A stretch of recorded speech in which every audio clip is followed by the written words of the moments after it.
नमस्कार दोस्तों। इस वीडियो में हम बात करने वाले हैं सोवरन गोल्ड बॉन्ड के बारे में और ट्रेजरी बिल के बारे में। तो हम पहले बात कर लेते हैं सोवरन गोल्ड बॉन्ड की।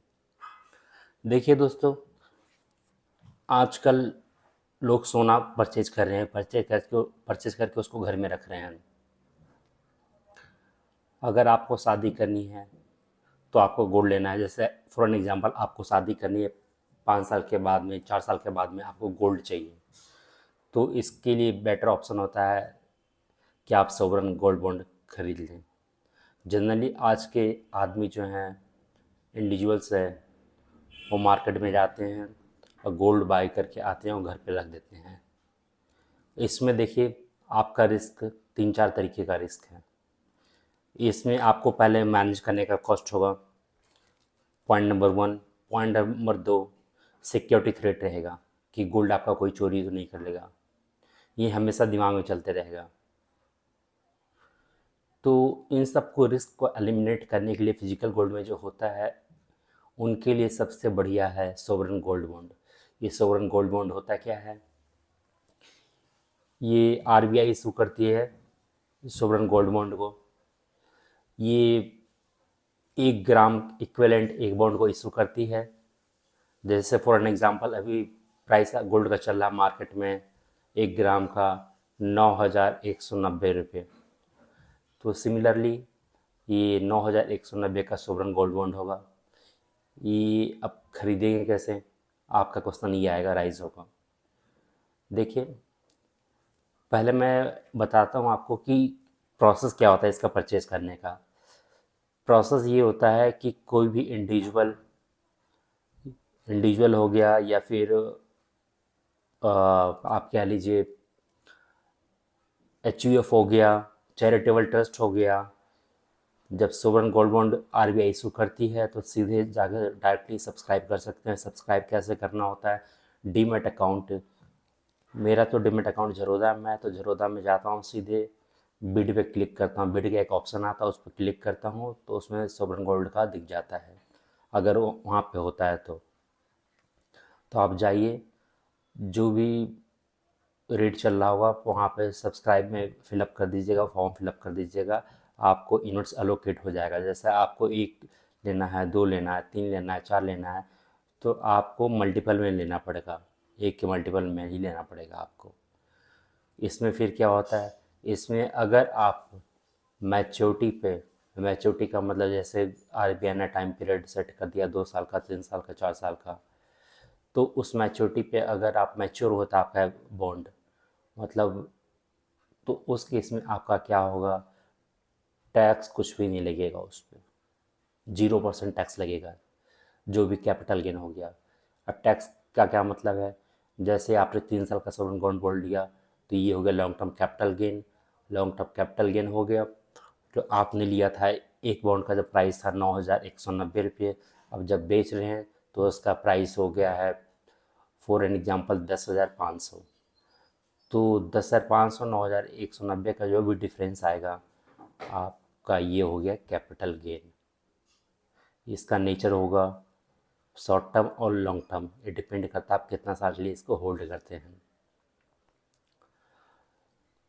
इसको मिनिमम रिक्वायरमेंट होता है 1 ग्राम के लिए, एक बॉन्ड के लिए एप्लीकेबल करने के लिए। एक बॉन्ड होता है 1 ग्राम की इक्विवेलेंट होता है। अब मैक्सिमम आप 4 किलो तक बाई कर सकते हैं, कुछ क्राइटेरिया होता है। अब फॉर एन एग्जांपल, अभी आपको बाई करना है, अब कोई बॉन्ड यहाँ अवेलेबल नहीं है, कोई आरबीआई ने इशू नहीं कर रखा, मतलब ओपन नहीं है, तो आप क्या कर सकते हैं, सिंपली जा कर के डीमैट अकाउंट अगर आपके पास में है तो सेलर रहेगा, बायर रहेगा, आप दोनों बाई कर सकते हैं। जैसे सेलर मैच्योरिटी के पहले सेल कर दिया, तो उस केस में क्या होगा, उसको टैक्स देना पड़ेगा, जो भी टैक्स अप्लीकेबल होगा, अगर उनका टैक्स कुछ बन रहा है तो। ये जो बॉन्ड होता है, इस मार्केट से लिंक होता है। डायरेक्ट जो मार्केट में गोल्ड का प्राइस चल रहा होगा, ऐसे इसका प्राइस को फ्लक्चुएट होगा। अगर मार्केट में प्राइस चल रहा है 1 ग्राम का 9,500 रुपये, तो यहाँ भी 9,500 होगा। ऊपर नीचे आप थोड़ा सा हो सकता है, बाकी डायरेक्ट लिंक होता है। तो अगर आपको बाय करना है अभी, तो आप जाइए डेबिट अकाउंट खुलवाइए, जरूरत है, या किसी ब्रोकर के साथ में आप सोवरन गोल्ड बॉन्ड आप खरीद सकते हैं वहाँ से सीधे डायरेक्टली जा कर के। आपका इसमें ये बेनिफिट होगा कि आपको रिस्क नहीं रहेगा, स्टोर करने का रिस्क नहीं रहेगा। कि अगर आपको सपोज फॉर एन एग्जांपल आपने, आपका भाई का शादी है, किसी का भी रिलेटिव का शादी है, दोस्त का शादी है, 5 साल बाद आपने सोवरन गोल्ड बॉन्ड खरीद लिया। कितना खरीद लिया जी? आप फॉर एन एग्जांपल आपने 20 ग्राम के इक्विवेलेंट खरीद लिया। तो 20 ग्राम का हिसाब से अभी अगर मैं कैलकुलेट करूं आज, तो 1,80,000 1,82,000 का आएगा। अब उसका 5 साल के बाद अगर आप दाम कैलकुलेट करेंगे तो मे भी शायद वही 1,80 वाला दाम आपको मिल जाएगा 2.5 लाख में, 3 लाख में, 3.5 लाख, जैसा डिमांड सप्लाई गोल्ड का होगा। तो आप ये परचेज कर लीजिए। इसमें ना तो कोई स्टोरेज कॉस्ट होगा, ना कोई रिस्क होगा, मेन चीज़ है। और सेकंड थिंग, आपको इस पर गवर्नमेंट ब्याज भी देगा 2.5% के अकॉर्डिंग। ब्याज कैसे होगा?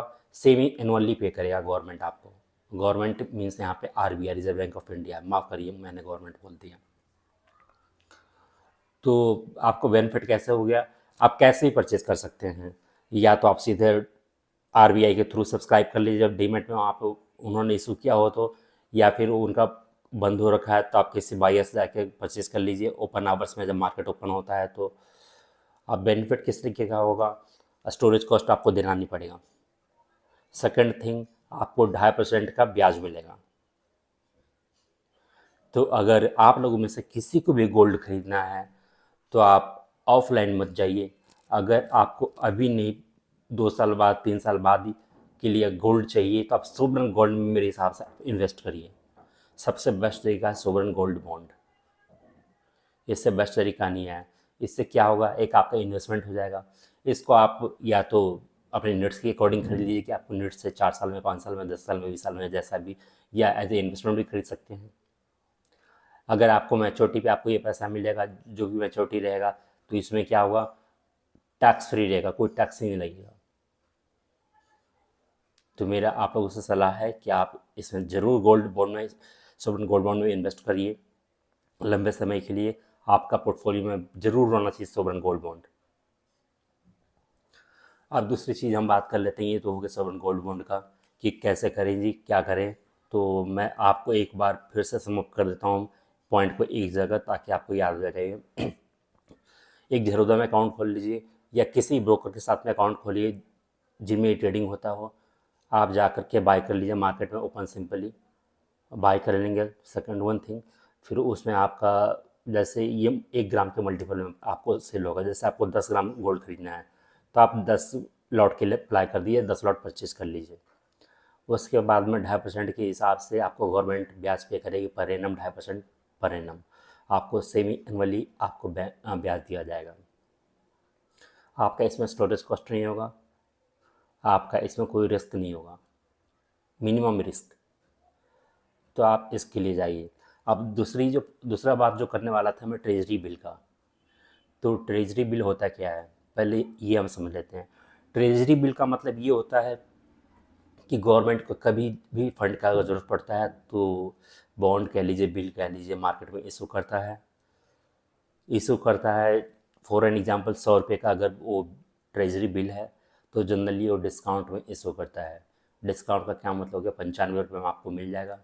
जब आपका मैच्योरिटी होगा, जैसे 3 महीने के लिए आपने ख़रीदा है, वहाँ पर टाइम पीरियड होता है ट्रेजरी बिल का, 3 महीने, 6 महीने, 1 साल। मैंने 3 महीने बोल दिया, आप इसको डेज में कैलकुलेट कर लीजिएगा तो ये डेज के अकॉर्डिंग होता है। तो आप जाइए, आप ज़रूरत के अकाउंट पे या किसी भी अकाउंट पे जाइए जहाँ पे ट्रेजरी बिल आपको खरीदने के लिए मिल रहा है, वहाँ पे सिंपली जाइए और बाय कर लीजिए। ट्रेजरी बिल में होता क्या है, मैं एक चीज़ और बता देता हूँ। जनरली आजकल ट्रेजरी प्रैक्टिकली अगर मैं बात करूँ तो गवर्नमेंट क्या करती है, अगर 100 रुपये का ट्रेजरी बिल है या 10,000 रुपये का है, 10,000 रुपये के लॉट में वो आपको दे रही है। अगर आपने 4 लॉट खरीदा तो 40,000 रुपये आपको देना पड़ेगा। आप 40,000 रुपये आपके अकाउंट से काटिए 5.92 के परसेंट के हिसाब से, डेज के अकॉर्डिंग। जो मैंने बोला कि तीन तरीके का होता है, क्वार्टरली होता है, हाफ ईयरली होता है और ईयरली होता है। आप इसको डेज में कैलकुलेट कर लीजिएगा, आपको वहाँ पे डीमैट अकाउंट पे दिख जाएगा। तो उसके हिसाब से रेट ऑफ इंटरेस्ट होता है। रेट ऑफ इंटरेस्ट का मतलब ये है कि जनरली प्रैक्टिकली वो सरकार आप अपफ्रंट आपको सारा पैसा ले लेगी, जब रिडक्शन होगा तो आपको पैसा ऊपर से वो मिल जाएगा 5.9%, 5.2% जो भी है। तो अगर कोई एफडी करने के लिए सोच रहा है, एफडी में उसका अगर रेट कम आ रहा है या फिर थोड़ा सा रिस्क एलिमिनेट करना पड़ेगा कि देखो जी बैंक में कुछ भी हो सकता है, आजकल जैसे माहौल चल रहा है, कहीं यहाँ पे वॉर हो गया, कहीं वहाँ पे वॉर हो गया, बैंक करप्ट हो गया, ये हो गया, 36 हो गया। मैं किसको डरा नहीं रहा हूँ, पर सेफ्टी के लिए बस बोल रहा हूँ। तो आप इसमें इन्वेस्टमेंट ट्रेजरी बिल के थ्रू आप कर सकते हैं। ट्रेजरी बिल में ये होगा कि गवर्नमेंट बैक होगा, उसमें कोई भी रिस्क नहीं रहेगा, जीरो रिस्क, क्योंकि इशू ही किया गवर्नमेंट ने। तो डूबने का डर या कुछ भी, नॉन रिपेमेंट का डर कुछ भी नहीं रहेगा, ऑन टाइम आपको पैसा मिल जाएगा। तो अगर आपको एफडी करना है, 1000 रुपये का एफडी करना है, तो आप ये चल सकते हैं कि आप 40 रुपीज़ का ट्रेजरी बिल में डाल दीजिए। अगर